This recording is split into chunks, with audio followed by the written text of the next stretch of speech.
and welcome to the Kennel, another episode of the Kennel. Thanks for tuning in. Episode 146, playoff preview. Holy crap. Our second ever playoff preview. Back-to-back weeks. Unbelievable. I've been saying that word a lot past few episodes because it is unbelievable. I've been saying, what a life. What a time to be alive. What a time to be alive. Just incredible. Episode 146 of the Kennel. Which is a magical number because the Browns were founded in 1946. Oh. Destiny?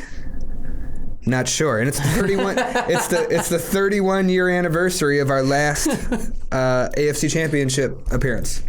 So that okay. It's a nice time to maybe get back into it. That's a little Destiny-y. That's right. So make sure you subscribe to the podcast, turn on the notification bell, all the different stuff you can do. Share it with your friends. If you're on a podcast app, rate it and share it with your friends. You guys know what to do. You know the deal. Today, obviously, we're going to Kansas City. We're going to break down the game against the number one team in the NFL, number one offense in the NFL. Very scary team. But former Super Bowl winner, world champion. That's MVP, right. Defending Super Bowl champion, former NFL MVP, Patrick Mahomes, all this fun stuff. Make sure you follow us on Twitter and Instagram at Football Kennel. Almost forgot. Oh yeah, super important. But yeah, so let's I don't know, let's do it. Quick predicts. We'll do Kennel quick predicts, of course. Our divisional round Kennel quick predicts. Hashtag Kennel quick predicts. That's right. All right, let's do it. Let's break down this game. It's big time. Game preview. 180. What's up? Heading over to Arrowhead. Gonna go play the Chiefs, the 14-2 Chiefs. Browns obviously coming in at 11-5 after the wild card victory against the Steelers in Heinz Stadium. Always important to point out that we're playing away, because the win is that much better. So we're going over to beat the Chiefs, and the Chiefs had a bye week. Some argue that's good, some argue that's bad. That's 2 weeks really off for most of their starting players because they did rest people week 17 once they were guaranteed the number one seed. So do you see that as an advantage, or do you agree with the people that say games coming off of the wild card, especially a win, are kind of coming off of the higher momentum? Well, when you have an experienced coach like Andy Reid, those kind of teams tend to do better coming off the bye. I saw a stat, I meant to write it down, but I forgot, where Andy Reid's got like a ridiculous record coming off bye weeks, whether it be regular season or first round bye in the playoffs. So that is an added challenge because you have someone that can prepare at a really high level for a game. So that's extremely helpful. But I will say, we experienced this with the Steelers where they rested starters in their last regular season game against us, and then we came out with a lot more intensity and they came out a little rusty. That being said, I'm not so sure how rusty the Chiefs will be, but there is one thing that the Browns have working in their favor, and that's momentum. That is for sure. Do you want to get into some of these injuries here? I think it's there are definitely some important names on the injury report for both the Browns and the Chiefs, some that have already been confirmed out, some that are still questionable going into Sunday. Yeah, rip it. All right, well, from our side, biggest one right now is Jack Conklin. He's still questionable. He was limited to practice Friday, did not practice any day before that. We also have B.J. Goodson. He had 2 injuries. He had a shoulder injury and something else during the Steelers, so he's been struggling, but he obviously came back onto the game against the Steelers, and he said nothing's taking him out. Yeah, he said in an interview that he's playing. Yeah, that nothing's taking him out. On the good news side, we got Joel Bitonio for sure confirmed back, same obviously as Denzel Ward and Kevin Johnson. And where anything else? Anything I'm missing on our side? Those are the big ones. I mean, a bunch of other guys are like banged up. But I mean, we just played a super physical game against the Steelers. But yeah, we should be good. Makes sense.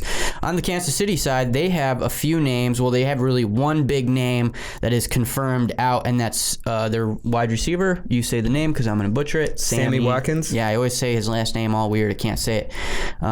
Watkins? I'm not saying it. Okay. He was talking shit on the internet. He did talk some shit. He said something like somebody tweeted at him saying Browns are going to be real competition, or at least we're facing some real competition, something along those lines. And he said, well, I wouldn't go that far. Yeah. And I think the media just ran with it. Yeah. A lot of our players said some good things. They talked about, and especially Kareem Hunt, because everybody wanted to make it a thing, bulletin board material, they say, about his quotes on those videos saying next week's personal while they were celebrating.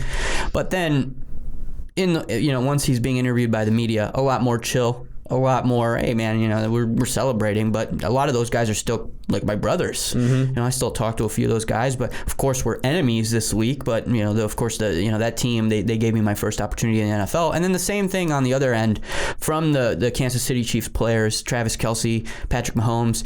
Patrick Mahomes even said he tweeted Kareem Hunt after our win against the Steelers. So can't forget that the relationship goes beyond the field sometimes with these guys, and some of the things that people say in the locker room is, especially in celebratory situations, like it's just the media running wild with those very small quotes. Yeah, and I think the Browns have been very professional in their responses to things. Like when they asked Baker about the Sammy Watkins comment, he was like, hey, that's good for him. You got to be confident in yourself. Like, this is football. Like, beautiful. Oh, yeah. Like, we've been perfectly handled. We've been excellent in that department. So another big name that is questionable going into the game for the Kansas City Chiefs is their running back, Clyde Edwards-Helaire. Yep, which is big. He's a really good running back, bruising running back, someone who could give us some fits. And they're not sure if he's going to go. He's got a hip and an ankle. So even Suffered if in week 16. Yeah, so even if he does go, he may be a little limited. Now, they do have Le'Veon Bell, who hasn't looked like the old Le'Veon Bell, but he's still a threat. He's still averaging, I believe, 4.0 yards per carry. Yeah, nothing crazy, only 254 yards on the season, but he's still a weapon in a playoff game. He's got a lot of experience, so it's something you still got to look out for. And he didn't sign with the Chiefs until later in the year as well, so he didn't play a full season with them. He's definitely serviceable. I think they're not going to use him as their main weapon on the running back field, but he's somebody that we definitely have to keep our eye on, like you said. Another thing to mention for this game, it's kind of like the John Dorsey Bowl.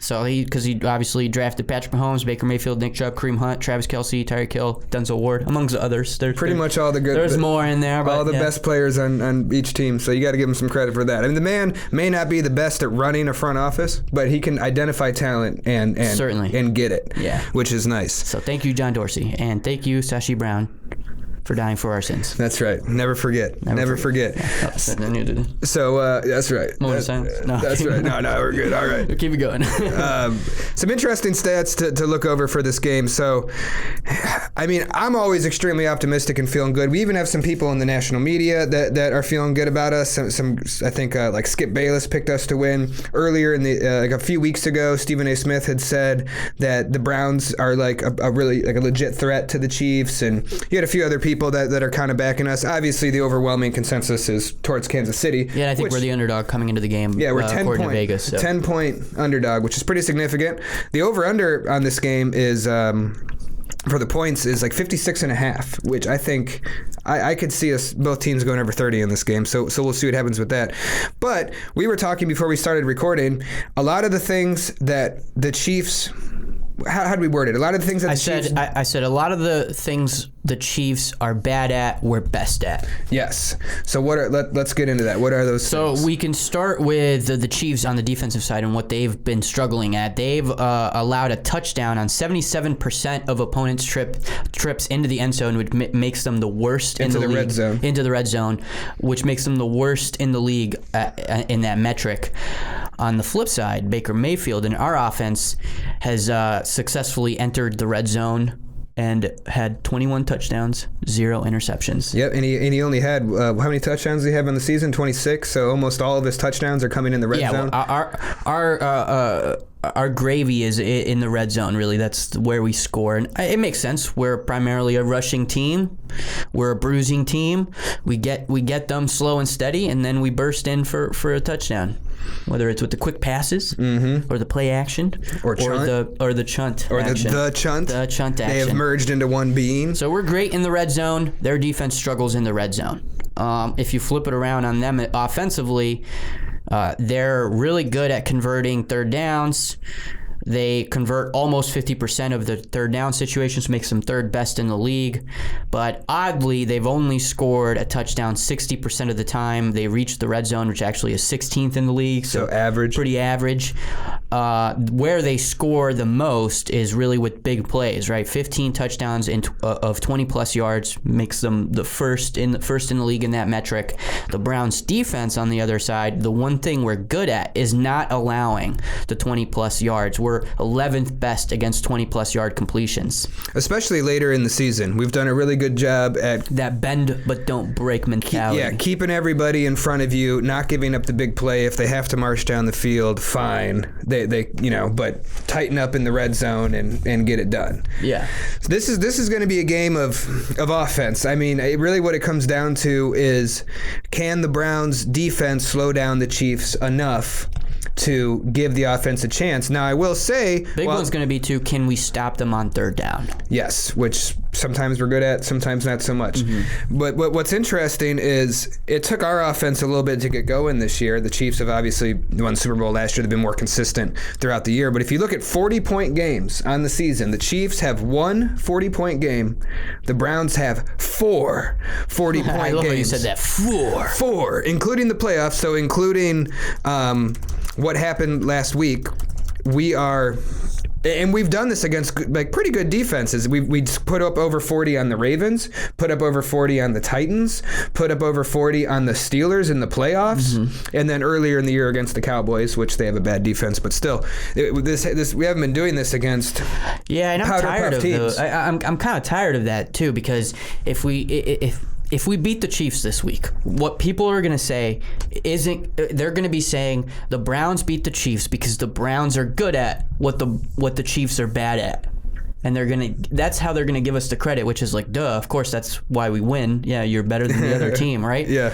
But it's like it's never just because the Browns did it. The Browns are great. They're one of the perennial great contenders in the NFL now. I think we can have that conversation. So it just irks me because every win was like that for us in the season. Well, they just beat this team. Well, it's just the Colts. The Colts got beat by this team. Well, it's just the Jets, even though we lost to the Jets. But you get what I'm saying. Against the good teams, they got blown out. Against the Ravens, against the Steelers, which obviously later in the season we ended up beating them. It was never good enough. Well, it was just the Bengals. So that's and then now for the Steelers. Well, the Steelers were falling off. They were a fake 11-0. They were making mistakes. They gave the game to the Browns. Yeah, they were a fake 11-0. They were a fake 12-4. They struggled near the end of the season. The Browns only scored all those points because the Steelers turned it over 5 times. Of course, they scored over 40 points. We could tell the wheels were falling off. You could tell the wheels were falling off. So that's the excuse now. So I'm just waiting for it to be the same with the Chiefs. Well, this is fair. Patrick Mahomes has had his worst play near the end of the season. He had a phenomenal season. Don't get me wrong, but in his last, he had his worst performance of the season in his final game. He had 4 interceptions and was sacked 7 times in the last 3 games. Yeah, their offensive line is starting to look suspect. And if you look at their last, 7 games, not including the last game of the year where they got blown out by the Chargers, but they rested everybody. If you look at their last 7 games, all one-score games, 33-31 over the Panthers, barely won a tight one against the Raiders, beat the Bucs by 3, beat the Broncos Broncos barely have a quarterback. They beat them by 6, almost lost to the Dolphins, played a tight game with the Chiefs. I mean, some of these teams are good, don't get me wrong, but the Falcons... You mean the Saints? 32-29, they've just barely edged out the Saints, and that's a really good team, and don't get it wrong, but the game you mentioned, Patrick Mahomes' last game before Week 17 when he rested, they played the Falcons, who had a losing record this year, and they only scored 17 points, and the Falcons have a notoriously bad defense. So there's opportunity there to where it can most certainly be a close game. That all the opportunity is there, and if we're able to keep it close, anything's possible. And I was thinking about this too. Obviously our Browns team isn't the most experienced. This is our first playoff run and everything like that. But if you look at what we've dealt with, what happened with the receivers going out, being in a must-win situation against the Steelers, facing the Steelers in the first round of the playoffs. I mentioned earlier in the episode, momentum. We have some serious momentum right now. And the Browns players, how they're talking, how they're acting, they're playing with nothing to lose. Because they want to win, but we have nothing to lose. If the Chiefs beat us, that's okay. There's no pressure on us. I mean, I'd be devastated, obviously, but sure. But no one's going to be like, "Oh, the Browns suck. They lost to the Chiefs." Yeah, no, the best team in the NFL. What I was going to say too they're playing loose with momentum and confidence, and they're not afraid.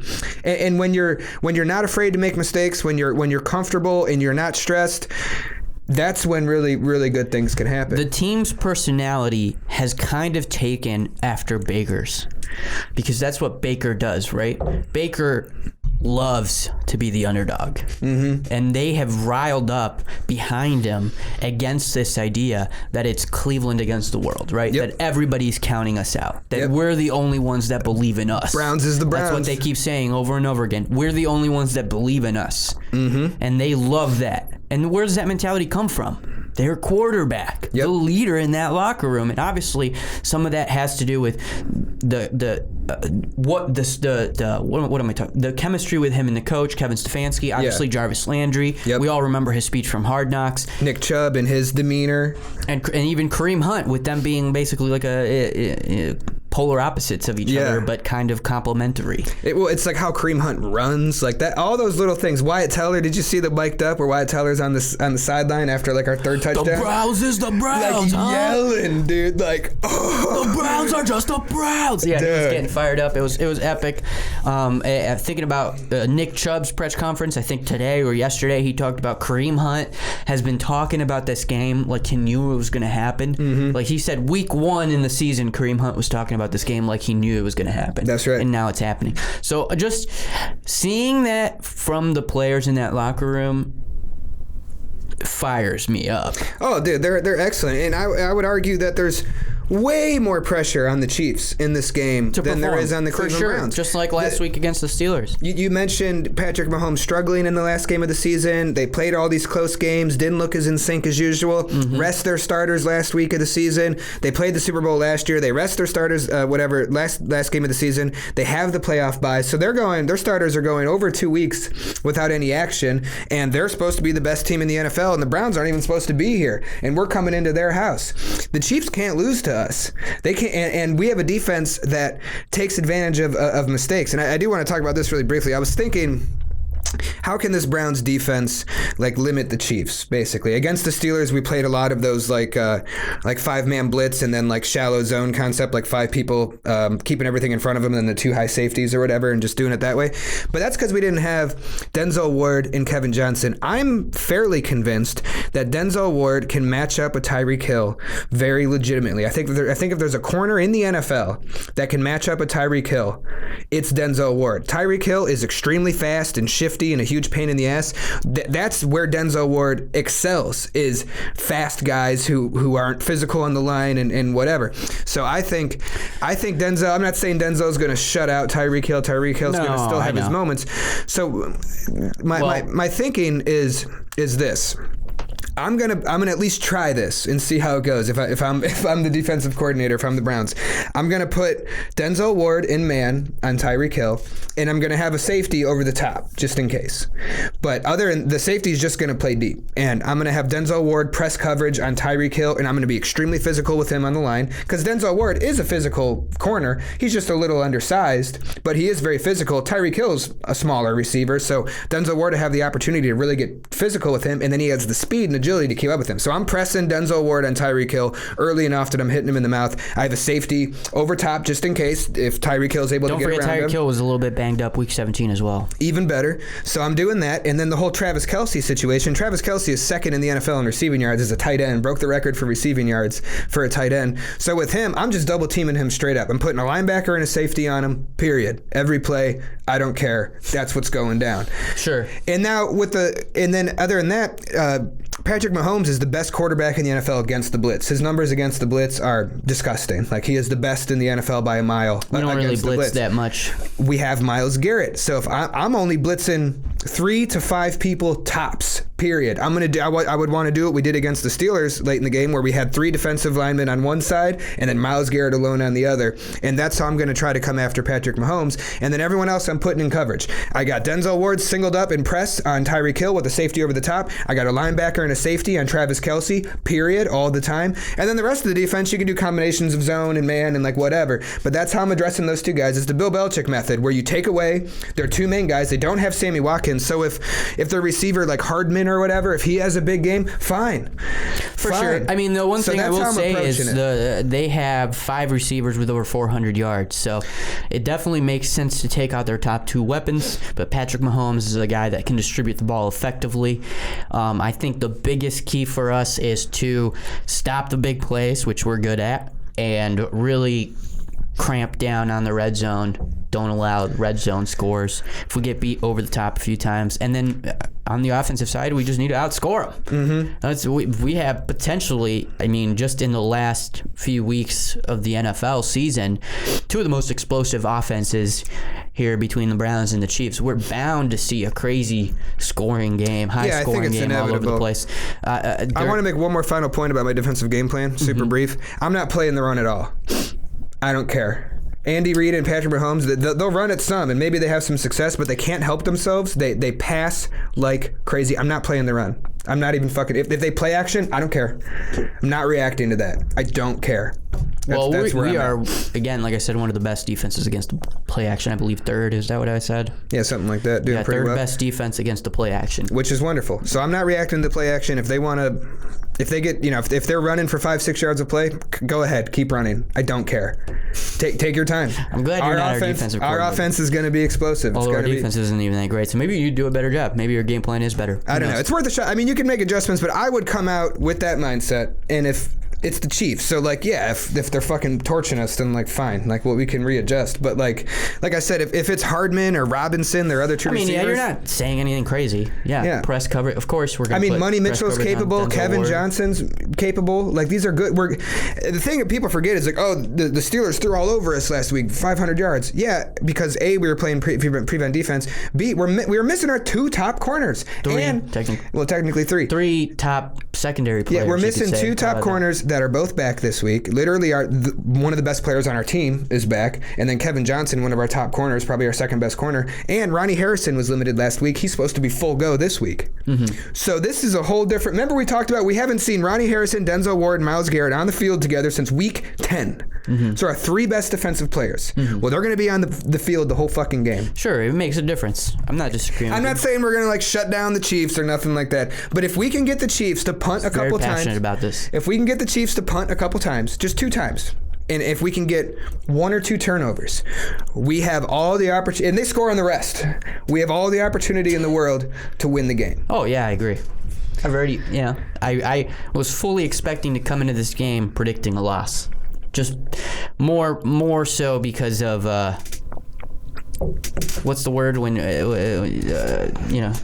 jinxing it? Yeah. Just didn't want to jinx it. Well, it's like last week you said we were going to lose and we won, so now you're superstition. That's the word. Superstitious, yes. Superstition. I don't know, man. We'll get into it. I'm just a little stitious. I'm not. We'll get into it in the quick predicts, but part of it is we're playing with house money here. This is just icing on the cake. We've had a great season. That's how I feel. And we already feel like won a our playoff Super Bowl game. was last week. Yeah, we already. Everything after this is a bonus to me. Yeah, so I'm not stressing, but what will happen is an hour before the game, I'm gonna start sweating. The game's gonna start off. If we full panic, entire. If we go up 7-0, it's like how I'm blanking out. How long is a football game? 60 minutes. 60 minutes. Yeah, well, it takes a few hours. Sure, but I'm full panic the entire 60 minutes plus whatever. Oh, it's gonna be. I was gonna say 90 minutes. But soccer. Right now, I have this I've seen it on online, Browns Twitter, even hearing people on the radio. There's this weird calm about us before the storm.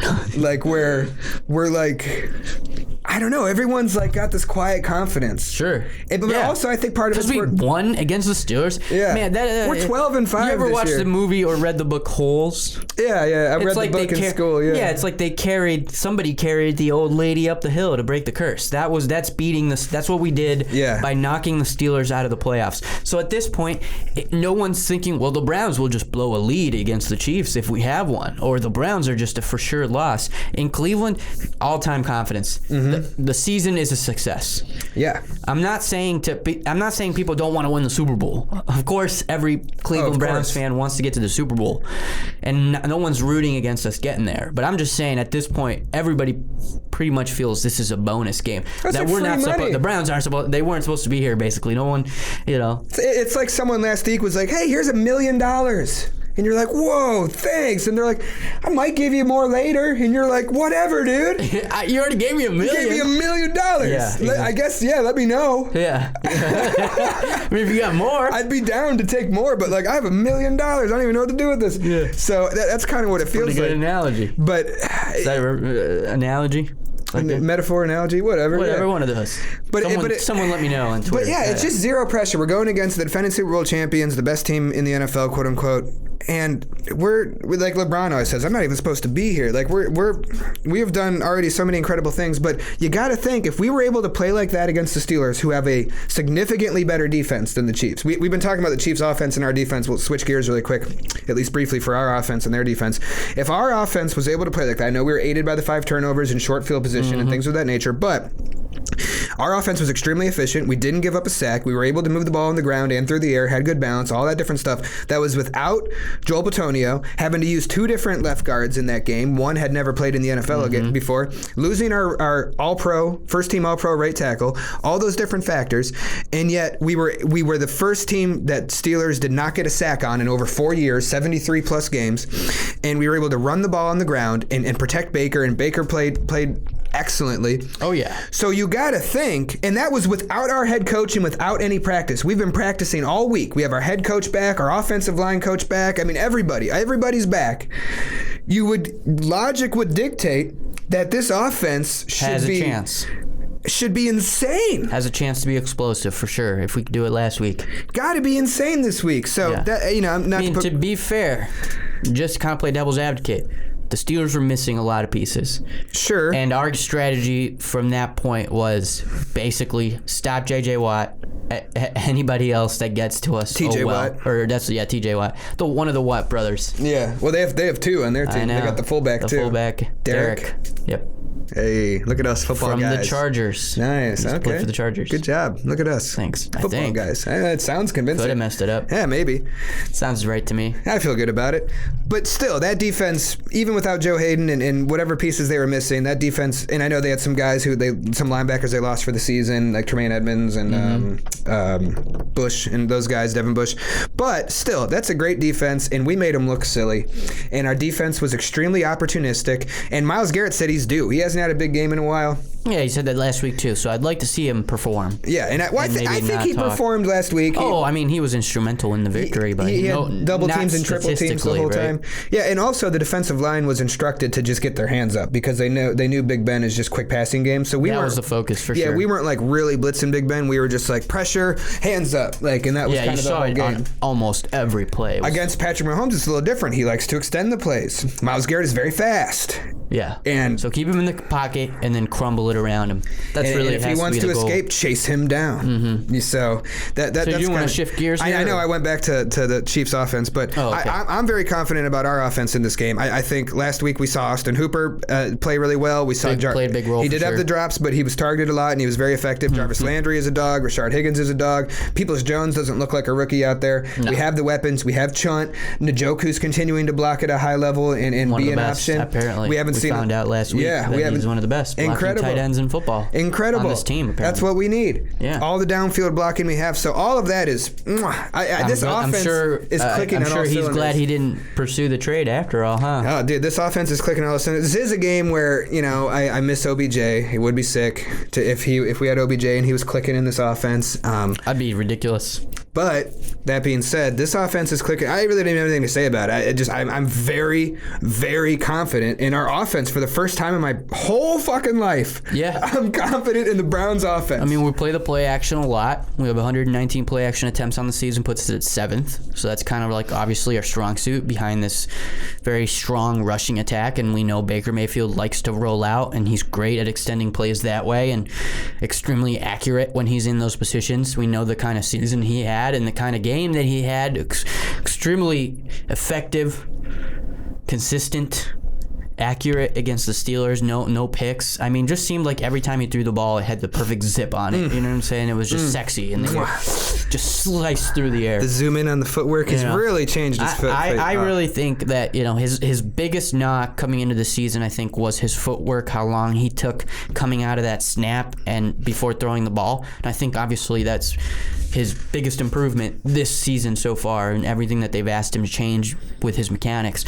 The next thing for him is to just add a little bit of touch, because he does seem to throw ridiculous passes no matter where the receiver is. It could be right in front of him, but he's been showing that. He had some nice touch on the screen pass. The screen pass touchdown. What I love to about Chubb. Baker is you see the progression. Always. You see the progression. He doesn't make the same mistakes twice. It's very clear that he grows and gets better. And what we're seeing now from him these past few weeks have been elite level play. Literally. And what we saw against the Steelers was a top 5 quarterback in my opinion. Yeah, what more do you want? Even the times he would check down, the speed. He's going through his reads fast. Fast. He understands the offense. He trusts the offense. He can go bam, bam, bam. Nope. It was unbelievable. Give it to Hunt. There was this one play. Yeah, there was this one play that he either threw it to Chubb or threw it to Hunt. I'm not sure. Off the flat. It was so crazy how quick he went. It was like. And he's not perfect. I had to change my pants. Yeah, he'll still miss some reads here and there. He's not perfect, but man, he is everything we've ever wanted him to be. If he performs like that, and we get a big game from Nick Chubb and Kareem Hunt, the big thing for the Chiefs defensively, they're great against the pass. They're 10th against the pass in passing yards allowed, and they're 10th in points allowed at 22.6 and 14th in passing yards allowed. So. That's their strong suit defensively is against the pass. The Steelers were the number 1 pass defense. Sure. Just saying. Sure. It's kind of crazy. Against the rush, they're 21st. Yeah, so they the started Chiefs, for the first 6 games. The Chiefs were the worst rush defense in the NFL. They were giving up over 150 yards a game, but then they got it together, and they've been. I'd like better. to see their stats. Yeah, they've been of rushing. Yeah, they've been better, but they're still not great. I want to see how many 100-yard rushing games they allowed. And the other thing to consider, too, if we have this whole offensive line together, I mean, we'll see what happens with Jack Conklin, but if our offensive line together, Pro Football Focus rated our offensive line number 1 against the run, number 1 rushing offensive line, and number 1 passing offensive line. That's the first time that's happened in the history of Pro Football Focus. So that's extremely significant. Yeah, early in the year they gave up they were just getting gouged. Yeah. But even in the back half, they had some nice games. A handful of games under 100. Their best defensive game against the rush looks to be against the Saints, but they weren't. Is this the week that they didn't have Alvin Kamara because he was out with COVID or whatever? That's very possible. COVID. I remember Alvin Kamara was out 1 week because it affected me deeply. That might have been the week. And I'm wondering if that's the week that they had the best or the worst. Well, and the advantage that the Chiefs have against the run, too, from a statistical standpoint. No, he played against the Kansas. The advantage they have from a statistical standpoint is with their explosive offense, a lot of teams haven't had a bunch of opportunity to run against them. So that kind of changes things from a run defense standpoint. That's a good point, too. It's kind of the same with us that we've seen from defenses on our end where we thought they didn't have to run it on us. They just didn't, or we looked better than we were because they didn't have to run the ball on us. Mm-hmm. As soon as they started, we saw the Raiders do it and just destroy us. And then other teams started doing it, and they got a little rough. But I think we've come a long way, and I think also we'll be able, even if the Chiefs are scoring at a high level, Stefanski has shown that he has the discipline to still run the ball a lot. And it's interesting that the Browns go to that empty set a lot, where it's just Baker in the back and then 5 people go out wide. I was looking into that. What's interesting, because we typically freak out oh God, run the ball. I was looking at Baker Mayfield's the highest rated quarterback in empty set formations. He's the highest rated quarterback in the NFL. And what else is interesting? Man, we have him. We got the guy. And what's also interesting is Kevin Stefanski's so fucking smart is he runs that formation with all kinds of different personnel groups. Mm-hmm. So he'll come out with 2 tight ends, 2 receivers, and a running back, and then all of a sudden go 5 wide. He'll come out with 3 tight ends, a receiver, and a running back, and all of a sudden go 5 wide. So he's deploying it based on kind of what the defense is giving you. And then there's been a couple times where we go to that formation, defense adjusts a certain way, Baker calls something at the line, running back comes back in, tight end moves in. So you have so much flexibility from that position, and Baker's just been completely lights out from it. I can't wait till we find out more of the intricacies of what he did at the quarterback position. You know, when you start finding out late in the season, during the second half, 2-minute drive against the Bears, Aaron Rodgers called every audible, called every play because his mic was out. I can't wait till we find out those stories about Baker. You know what I'm saying? He's just been phenomenal. Ooh, it's going to be exciting. All right, and it already is to have him at QB, but I'm just saying when you hear those stories about Aaron Rodgers, Peyton Manning, you're kind of like, man, that sounds legendary, like epic as fuck. You're just like, oh shit, my mic's working. I called every play and audible leading up to this, 2-minute drive touchdown that sealed the win. Like, I can't wait till we hear about any, and you usually find out about those, unique situations like later in the year. So no, pretty incredible. I mean, look how far we've come. We started this podcast after we went 0-16 that offseason, before we drafted Baker. I think our 5th or 6th episode was when we drafted Baker, and just it was pretty close. Yeah. I mean, I'm glad we didn't have to do this podcast during the 0-16 season, although it probably would have been a little comical. I don't think we would have. But just looking it was depressing. Just looking at try to be the positivity podcast. Well, of course, just looking at the lens of just our podcast, like where we've come from, like Hugh Jackson, the day we drafted Baker, John Dorsey, all that crazy stuff, to like where we are here. Yeah. It is guys, we went 0-16 a few years ago. Well, another way long. Another way to put it in perspective is we went through the history of the Cleveland Browns, and we did a special series, History of the Cleveland Browns. We did 6 episodes, part 1 through 6, of everything from the inception to the Factory of Sadness, everything that's been horrible about the Browns since they came back. We had 1 episode after our first season as a podcast to break down that season because so much shit went down between Hugh Jackson, Todd Haley, John Dorsey drama, bringing in Freddie Kitchens later on in the season, and then you go into Freddie Kitchens the next year. So we could probably do a 6-part episode breakdown of the past 2 seasons of Cleveland Brown football leading up to the end of this season. The story of Baker. If you just look at the day Baker was drafted and just the insanity. Thank God for Kevin Stefanski. Seriously. What a miracle. And Andrew Barry, man. And John Dorsey and Sashi Brown, who died for our sins. Yeah, everyone repeated. Amen. Everything had to happen to get us here, and it has. So let's get into quick predicts and wrap this bitch up. I'm down. Quick predicts. All right, hashtag Kennel Quick Predicts. Use the hashtag on Twitter to participate in the playoff edition of Kennel Quick Predicts. We give out imaginary points that we don't keep track of, that don't matter, but there's something you really need in your life. So make sure you get down on it. If you're on YouTube, you can just comment in the comment field below with your hashtag Kennel Quick Predicts.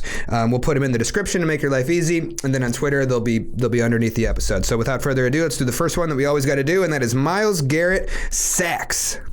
Myles Garrett sacks. I'm going to go with a measly 1. I know we're expecting a big game from Myles. He's kind of due for one. But I think the Chiefs will learn from what the Steelers did last week and just stuff in a bunch of people on his side of the line wherever they have him in place. So I think he'll definitely penetrate, get at least one. He'll create a lot of pressure, but won't be able to get through the line because that's where their main focus will be, in stopping him. He's kind of our biggest threat when it comes to pressure. I'm going a big game out of Myles Garrett. I think he's impactful the whole time, and he ends up with 2 sacks in this game and tons of pressures. The Chiefs' offensive line has been shoddy. I don't think they have an answer for Myles. I don't care if they double him, triple him, whatever it may be. I think he has a big impact. Beautiful. Next one, Kansas City turnovers. Do you mean... How many times will they turn the ball over? Okay, how many times will they turn the ball over? So how many turnovers will we force? Okay, I'm going to go with a single one. They don't fumble often, and Patrick Mahomes does not throw a lot of interceptions, but I believe we will create at least 1 turnover, and that's where that's how we have to win. We have to stop them in the 3rd down. We have to continue our pressure on red zone situations, and we have to turn the ball over less than they do, which won't be very much by my predictions. Yeah, I'm going 1 turnover for the Chiefs. I think it's going to be a big deal when it happens, but this is an offense that just doesn't turn the ball over very often. So I'm going 1, but I think it's going to be a big deal. Almost like monumental. I think it's going to be a big deal. Point it might be like at halftime we're tied. Chiefs get the ball after the half. They come out and we have a pick 6 to kick off the second half. Or Something it might crazy. be like they have to have a 2-minute drive to win the game. We're up by 3 and the defense intercepts him to win the game and ice it. That'd be great. Hey, is our audio still running? Yeah. Sick. Just Just making sure. I forgot the plug-in things. We're running on double A's here. Anyways, next quick predict. Chunt. Wait, did I give mine? I said one. Yeah, You said one, yep. Chunt rushing yards. We're going with rushing yards again? Yep. Chunt rushing yards. Combined rushing yards for Kareem Hunt, Nick Chubb. What are you going with? I think, last week I was ballsy and I said like over 200 against the Steelers. They ended up with over 200 total yards, being more involved in the receiving game. And I think we see something similar to that today. I'm definitely projecting more of a shootout, more of a aggressive pass offense that's going to have a lot of success. So I'm going to go with 125 yards on the ground for Chunt, but I think they're both going to have a much larger role than that in this game. Sure. I'm going to go the opposite way. I think this is going to be a big rushing game. We're going to establish the run early and often, and we're going to ram it down their throats into the end of the game. So I'm going to go with 169. Nice. All right, next one, Baker Mayfield touchdowns. This is just touchdowns in general. They could include rushing touchdowns. I don't care how many, passing, rushing, receiving. You heard me? Yeah. We have a tip on the playbook. I hope Andy Reid isn't paying attention. Well, didn't we talk to Kevin Stefanski last week? We did. Yeah, so maybe he is. Maybe Andy Reid is here. So actually, don't worry. Ignore that completely. Oh, shit. Yeah, because Andy Reid watches. Yeah. You're right. He's getting all the intel he can. Or Sammy Watkins. See, I can't say his name. Watkins. Baker Mayfield touchdowns. I'm going 5 touchdowns. I think this is a huge game for Baker Mayfield. That's the last time he scored 5 touchdowns, right? Yeah, no, it was against the Bengals. I'm sorry. Yeah, I think this is his... I mean, he shouldn't even have to have this, but I think this is his true coming out party. When he played when we played the Steelers last week, it was the highest rated primetime show since the Super Bowl on TV. Jeez. And now we're going against Patrick Mahomes. You got Baker with the Progressive and Patrick Mahomes with the State Farm. How this wasn't the primetime game is beyond me. Yeah, it is a little crazy. Who did they put on the primetime game? I forget. Well, they did this because they know everyone's going to tune in anyways, so they might as well get that 3 o'clock viewership up. It's kind of a good idea for them. But you got Baker with the Progressive, Patrick Mahomes with the State Farm. I've switched my insurance from State Farm to Progressive just in honor of Baker Mayfield. I am a Progressive insurance person. I'm actually probably going to State Farm here for my you wait till after this game, you son of a bitch. I'm just kidding. I don't have State Farm or Progressive, but I'm thinking about getting Progressive just to support Baker Mayfield. You should. Anyways, I'm going with 5 touchdowns in this game. I think it's a massive game for Baker Mayfield. I think the last time... it's Buccaneers Saints at 6:40. That's pretty legit, too. Tom Brady and Drew Brees. Yeah. The last time... Ravens Bills tomorrow at 8:15. That's the primetime game for Saturday. The last time Baker Mayfield and Patrick Mahomes faced off was Baker's rookie year. We lost to the Chiefs. That was the year Patrick Mahomes threw 50 touchdowns, and that was also the first game after Hugh Jackson was fired. So we were kind of in a rough situation. First game of Freddie Kitchens, calling plays, all that stuff, and we lost 37-21. But in college... Greg Williams, our interim head coach. But in college, Baker beat Patrick Mahomes twice, 2-0 against Patrick Mahomes in college, and they had that famous game where Oklahoma beat Texas Tech 66-58 or something crazy, and Patrick Mahomes threw for over 700 yards in that game and 7 touchdowns, and Baker Mayfield threw for 5 or 6 or 7 touchdowns and 500 plus yards. Yeah, it was ridiculous. Absolute insanity. I think we're going to see the pro playoff version of that. We get a big game from Baker. I am kind of on the same page, but not going to that wide of a margin with touchdowns. I'm going with 3 total touchdowns for Baker Mayfield. Big game for him. Expected. Okay, some more rushing touchdowns from the Chunt, maybe? Potentially. All right, so most important quick predict of them all, and that's the score prediction. Oh, gosh. Final score for the game. Who's going to win? What's the score going to be? I'm happy to lead the way here because I'm feeling very good about it. Give it to me. I mentioned that the total over-under for this game was 56.5 points. I think that's low. I think this is a crazy shootout, and... the Browns take it. I'm going 42-38 Browns in one of the wildest games anyone's ever seen. Okay, we have a few seconds here, really. Tweet at us at, this isn't live, so no one will know.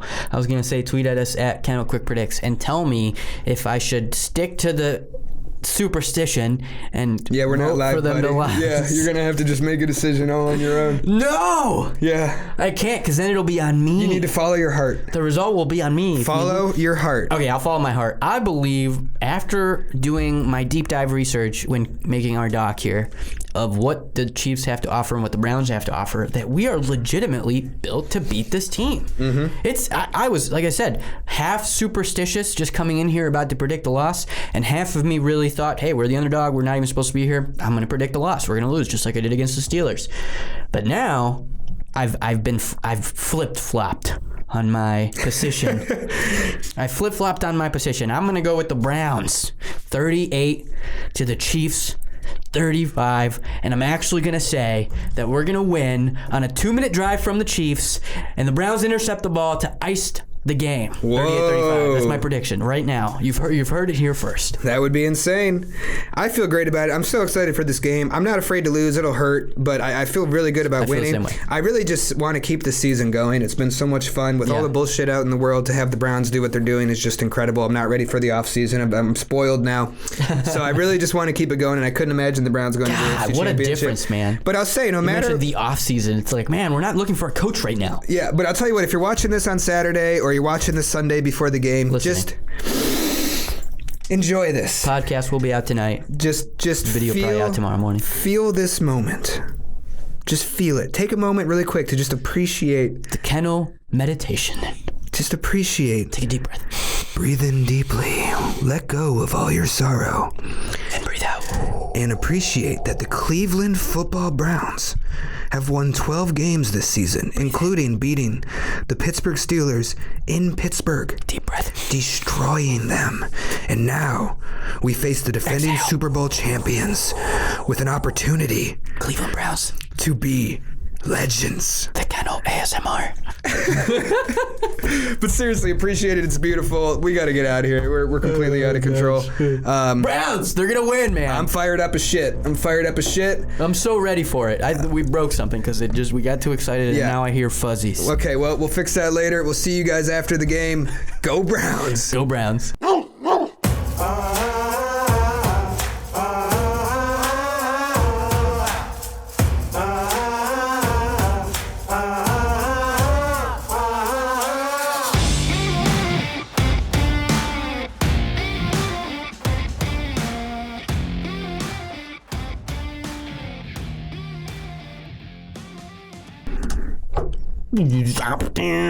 This is a good episode. Yeah, it's been a lot of fun. Chemistry. Yeah, everything. We're flowing. Comes back for quick. We edit this podcast. Oh, God. Too gay. All right, anyways, let's go. You can bring it in. All right.